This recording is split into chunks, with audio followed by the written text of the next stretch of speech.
Hola a todos y bienvenidos al último video de la serie sobre la vida del fantástico jugador Miguel Naidoo. Hoy repasaremos sus increíbles resultados a una edad ya avanzada, pero también el porqué de su famoso apodo El Viejo. ¡Comencemos!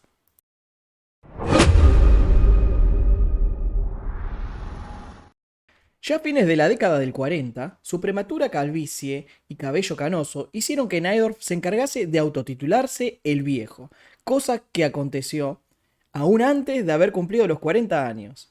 Ningún otro ajedrecista fue viejo por tanto tiempo. El argentino, reforzando este temprano mito, usaba frases del estilo de el diablo sabe por diablo, pero más sabe por viejo. El viejo es muy viejo.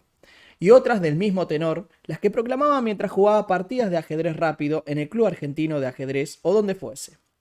En ese sentido, se recuerda, por ejemplo, en el torneo abierto de Oviedo, España, de 1993, al vencer categóricamente en partidas rápidas al yugoslavo Ipkov, Naidoo lo consoló diciendo: "Lo que pasa, Boris, es que estás viejo". El detalle es que, para entonces, mientras que el argentino contaba con 83 años, su rival apenas orillaba los 60. Naidoo participó en gran cantidad de olimpiadas de ajedrez, representando a Argentina. Un total de 11 oportunidades, donde consiguió 3 veces el subcampeonato, en 1950 y 1952, donde también obtuvo el premio a mejor tablero, y 1954. También en 1962 consigue junto al equipo albiceleste la medalla de bronce. De su rica participación en las Olimpiadas destacamos la siguiente partida jugada en contra del gran maestro Karl Rovach. Karl Rovach fue un jugador extremadamente creativo. De hecho, es el creador de la variante Rovach, o también mundialmente conocida variante moderna. El único problema que podríamos encontrar en la defensa moderna es que si no la jugamos correctamente, puede traernos desastres de apertura. Bueno, en este caso, como podrán observar, el experimento de Rovach no llegó a buen puerto, ya que tiene ubicado el rey en el centro y tiene un pobre desarrollo. Es por esto que Naidoo aprovecha la circunstancia y busca abrir la posición. Noten cómo esta jugada es muy importante debido a que al abrir la situación el rey enemigo tiene problemas, al igual que la dama, la torre, etc. El negro captura, si no, básicamente no tiene nada en compensación de sus problemas estructurales. El blanco continúa con alfil E3, B6 y alfil B5. Noten cómo rápidamente Naidoo pone todas sus piezas en juego, generando amenazas al oponente. Dama E7, enroque largo. Tengan en cuenta siempre que si queremos jugar en contra de alguien que le falta desarrollo, debemos activar nuestras piezas rápidamente. F4, y aquí una jugada maravillosa. En principio podría parecer que este F4 es bastante interesante porque obligaría al blanco a jugar alfil de 2 y de esa forma podríamos tal vez desarrollar nuestro alfil a F5, tal vez después sacar el caballo y más o menos de a poco comenzar a consolidar la posición. Sin embargo, no estaba en los planes de Naidoo jugar alfil de 2, sino alfil por F4. Noten que si aún con la idea de sacrificio de pieza, es importante abrir la posición. Bien, noten cómo no importa si sacrificamos un alfil, si en lugar de ello tenemos, por ejemplo, luego de D6, peón por torre H E1, todas las piezas jugando. Noten que esto es realmente lo importante. La dama atacando, el caballo que puede unirse en cualquier momento, las dos torres, ¿no? Atacando por las dos columnas, el alfil también generando situaciones de mate, incluso el caballo que se puede unir a D5, bueno, todo lleno de flechas porque todas las piezas de blanco pueden participar de la lucha. Dama D8, dama por F4. Incluso es muy curioso que ni siquiera debemos tener una amenaza de mate inmediata en la posición, ya que el negro no tiene ninguna pieza en juego. Todo esto serían como virtualmente piezas de menos. De hecho, Rovach aquí colapsa totalmente con caballo BD7 y luego de dama por D6 jaque, ahora sí empieza a haber problemas de mate, ¿no? De hecho, en esta posición abandona la partida. ¿Por qué abandona? Bueno, por ejemplo, si rey G8, si se jugara rey G8, vendría alfil C4 con mate, básicamente. Y si por ejemplo se continuara con rey F7, bueno, aquí tenemos la verdad bastantes continuaciones, bastantes ideas para poder ganar. Una de ellas, por ejemplo, es tranquilamente jugar con caballo G5, lo cual obligaría a jugar rey G6 Y aquí tenemos muchas opciones realmente para intentar ganar. Una de ellas, la más simple probablemente, es simplemente jugar caballo 6, ¿no? Y la dama casi no tiene movimientos. Pero otra sería el sacrificio con alfil de 3 jaque. Luego de, por ejemplo, rey por G5, en este caso tenemos un ataque decisivo con varias jugadas, de hecho. Una de ellas podría ser tranquilamente H4 jaque. Noten que si, por ejemplo, nos escapamos hacia H6, tendríamos dama F4 seguido de dama G5 mate. Y si se captura, podríamos continuar con dama F4 y luego de caballo G4, torre H1 mate. Es por esto que Rovach, antes de recibir este mate, decide abandonar la partida. Un gran ejemplo por parte de Najdorf, el cual nos muestra que el desarrollo de las piezas y no dejar el rey en el centro es algo muy importante a la hora de la apertura. Durante la década del 50 y 60 sería amplio dominador del campeonato argentino, proclamándose campeón en los años 1951, 1952, 1955, 1960, 1964 y 1967. También obtuvo grandes triunfos internacionales, como por ejemplo el torneo en memoria del ex campeón mundial José Raúl Capablanca, en La Habana 1962, delante de una constelación de grandes maestros como Spassky, Smyslov, Polugayevsky, Ipkov, Grigorich, entre otros. Cabe destacar que este gran éxito lo logra a los 52 años. Al año siguiente participa de la primera Copa Piatigorsky en Los Ángeles, finalizando en un tercer puesto compartido con Olafsson, por detrás solo de Keres y Petrosian y por delante de grandiosos jugadores como Reshevsky, Grigorich, Benko y Pano.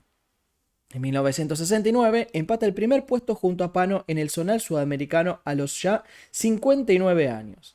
A pesar de su edad avanzada, participó en el encuentro de 1970 entre la Unión Soviética versus el resto del mundo. Y vaya que lo hizo. Consiguió un empate con el ex campeón mundial Mikhail Tal con 2 tablas y una victoria por bando. Nada mal para un ya veterano de 60 años. En 1975 logra ganar por octava vez el Campeonato Argentino de Ajedrez a los increíbles 65 años. De este torneo veremos un interesante final en una defensa siciliana. Uno de los grandes legados que ha dejado Najdorf en la historia del ajedrez ha sido su famosa defensa siciliana Najdorf. En este caso vamos a ver un muy interesante final en donde podremos apreciar y aprender qué es lo que debemos lograr en esta apertura para conseguir la victoria. Bueno, estamos en una situación ultra favorable para las piezas negras. Podríamos decir que este es uno de los finales clásicos a donde deberíamos arribar, en los cuales probablemente ya tenemos una ventaja casi decisiva, debido a que tenemos un caballo bueno contra un alfil malo, y noten también como un solo peón puede frenar a 2, es decir, por el otro sector, por el flanco del rey, tenemos la posibilidad también de crear un peón pasado. También la posibilidad de ir con el rey hacia el centro en algún momento, esto también es importante. ¿Qué debemos hacer entonces como estrategia en esta posición? Bueno, en general lo ideal es intercambiar las torres, o al menos una, para luego poder aprovechar la ventaja del caballo contra el alfil y al mismo tiempo ser capaz de ir con el rey hacia el centro a atacar el flanco de dama. Noten que en esta batalla, por ejemplo, de ir hacia el flanco de dama, por ejemplo con el rey vía T4, C5, B4, el otro rey no puede alejarse demasiado, porque en el momento en donde vaya, por ejemplo, a D3, nosotros podemos avanzar los peones y crear un peón pasado por ese sector. Por ende, el negro tiene la ventaja. Por esta razón es que vino torre F7, obviamente el blanco evita el cambio, G5. Torre C3, rey F6, activación del rey, H3, torre C8. Vino torre 2, torre B7, con intenciones de ocupar la columna B, torre B8, alfil de 1, torre B1. Noten que el negro puede activarse fácilmente debido a que el blanco tiene que estar todo el tiempo defendiendo sus debilidades. Vino alfil E2, torre 1, B3, consiguiendo el cambio de una torre. Vino aquí torre por, torre B4. En el momento en donde el negro logra cambiar una torre, noten cómo ahora no es posible defender todas las debilidades. Vino torre C3 y muy importante jugada caballo D7, impidiendo el posible avance de C5. Esta es otra estrategia que tienen que tener siempre en cuenta, debido a que si el blanco logra avanzar el peón de C5, creará un peón pasado sobre la columna D que nos puede traer grandes problemas e incluso hacernos perder la partida, ¿bien? Entonces evitar la ruptura C5 es fundamental a la hora justamente de poder ganar la partida. Torre F3 jaque, rey G7, torre aquí, caballo C5, torre jaque, rey G6, y aquí se puede apreciar claramente el poder del caballo C5 aparte, ¿no? Noten cómo no le permite a la torre ningún tipo de jaque para capturar al peón de D6. Vino torre C7, torre por, torre C6, rey F5, de nuevo muy buena jugada. El blanco no puede capturar debido a que hay un ataque doble, ¿no? O sea, torre por D6 no se puede debido a caballo 4 jaque, ataque doble y se cae la torre. Por esto vino torre C7, H5, buena jugada de nuevo. Si se captura el peón de H5, se cae el peón de C4 también. Entonces vino torre H7, torre A2, rey E1, H4. Torre H6, rey E5, protegiendo el peón de E6, que es uno de los más importantes en la posición. Torre G6, jaque, y todo con jaque, el caballo nuevamente súper fuerte. Haciendo de todo, ¿no? Defendiendo aquí, defendiendo allá, atacando al rey. O sea, este caballo es impresionante. Torre A3 jaque, alfil de 3. Y bueno, para coronar la acción del caballo, caballo C5. Dos piezas atacan al alfil. El alfil está clavado, no puede mover, por ende está perdido. Luego de torre por G5 jaque, rey F6. El blanco decide abandonar la partida. Bueno, esta es una partida magistral por parte de Najdorf, la cual nos enseña cómo ganar este tipo de finales en la siciliana Najdorf. Si te está gustando este video, no olvides dejar un comentario, darle me gusta al video y compartirlo con tus amigos. Si estás en busca de mejorar tu ajedrez, estoy brindando clases particulares y grupales. Simplemente debes contactarme por medio de mis redes sociales y te daré toda la información. Desde ya, muchas gracias. Miguel Najdorf no fue solo un gran jugador, sino un difusor incansable del juego ciencia en Argentina. Desde 1971 comenzó a ofrecer análisis en su columna sabatina en el diario Clarín sobre la actualidad del ajedrez nacional e internacional. Debido en parte a su intervención, el mismo diario empezó a auspiciar desde 1978, con cierta regularidad, un torneo el cual llevaba el nombre de este y que le permitía a los jóvenes argentinos medirse con los mejores jugadores del mundo, posibilitando así la chance de conseguir normas de maestro. Durante mucho tiempo, la desventaja geográfica que tenían los jugadores de Sudamérica para medirse a los pares europeos fue tema de preocupación para Najdorf, que gracias a esta iniciativa y posteriormente al magistral Najdorf, pudo equilibrar un poco más la balanza. En la segunda edición del Magistral Clarín en 1979, torneo que es ganado por Ben Larsen, un Najdorf de ya 69 años logra el subcampeonato por delante de figuras como Tony Miles, Petrosian, Spassky, Ulf Andersson, Ipkov, Georgiou, Pano y Quinteros, entre otros. En 1980 obtuvo el premio Konex de platino como el más importante ajedrecista de la historia en Argentina. En 1990 volvió a ser premiado con un Konex, esta vez el diploma al mérito. Su gran longevidad como ajedrecista de máximo nivel asombró al mundo.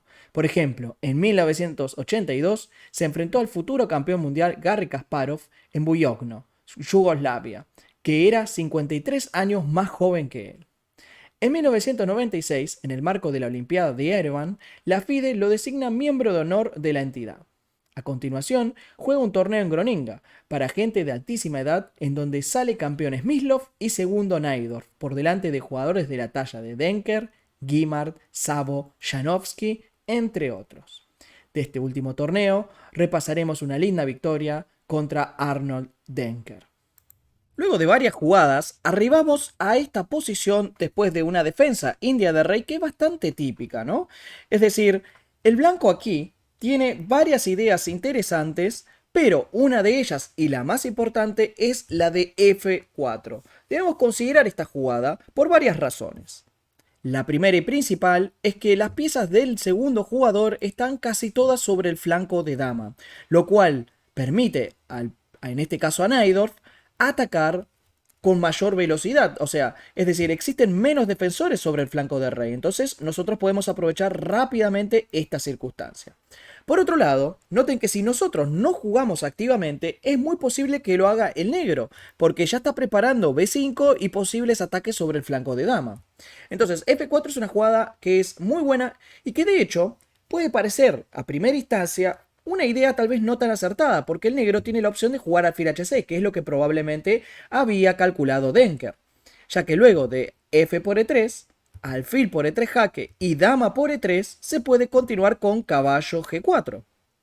Una idea súper típica en este tipo de posiciones, en donde el negro recaptura con el caballo sobre E5 y parece que todo está defendido, ya que este caballo luce súper fuerte al mismo tiempo que defiende el punto F7. Es decir, la torre y la dama en este caso no estarían ejerciendo una gran acción sobre la posición. Se continúa caballo por E5 y de hecho aquí se genera una situación aún más crítica, ¿no? O sea, más curiosa, porque con el intercambio de caballos, ahora también la dama está defendiendo sobre F7. Es decir, parece un poco extraño esto. Pero lo que Denker no había previsto es que en esta posición se podía jugar caballo D5, una jugada completamente decisiva que aprovecha la clavada. Podemos observar como Najdorf, a pesar de su avanzada edad, calculaba aún muy bien y era un maestro a temer, ¿no? Se continuó con dama D6, que es la única opción para poder defender toda la posición. Y nuevamente la magia de Najdorf aún presente, aún a sus 86 años, torre por C6, jugada completamente decisiva que deja a las negras de abandono. Si se captura la torre, por ejemplo, podemos continuar caballo 7 jaque con la posterior caída de la damisela, ¿no? Y si, por ejemplo, se continuara con alguna otra jugada como dama de 8, por ejemplo, simplemente podemos capturar el caballo con ventaja material decisiva. Una bella partida por parte de Najdorf que nos demuestra una vez más que la dinámica puede ser igual o más peligrosa que la estática. En 1997 es condecorado Ciudadano Ilustre de la provincia de Buenos Aires. Unos meses luego, sufre su primer infarto, del cual logra sobrevivir por poco, quedando con una salud precaria. Yendo en contra de todos los consejos de los médicos y siendo fiel a sí mismo, Najdorf decide viajar a España para presenciar un torneo, y una noche en donde se encontraba en el casino, siente un fuerte dolor en el pecho. Miguel Najdorf fallece a la edad de 87 años en Málaga, disfrutando del ajedrez hasta su último aliento. Nadie mejor que su hija Liliana para describir al maestro en una frase que lo explica todo. Poseía la omnipotencia del rey, la elegancia de la reina, la omnipresencia del alfil, la fortaleza de la torre y la tenacidad del peón. Y viajaba a los altos, como un caballo. Para él, la vida fue un juego de ajedrez. En la lápida de Miguel Najdorf yace escrito el siguiente epitafio. Aquí yace un hombre que supo vivir. Muchas gracias, don Miguel, por dejarnos a las nuevas generaciones el valor de tus partidas y hacer tanto por el ajedrez argentino y latinoamericano.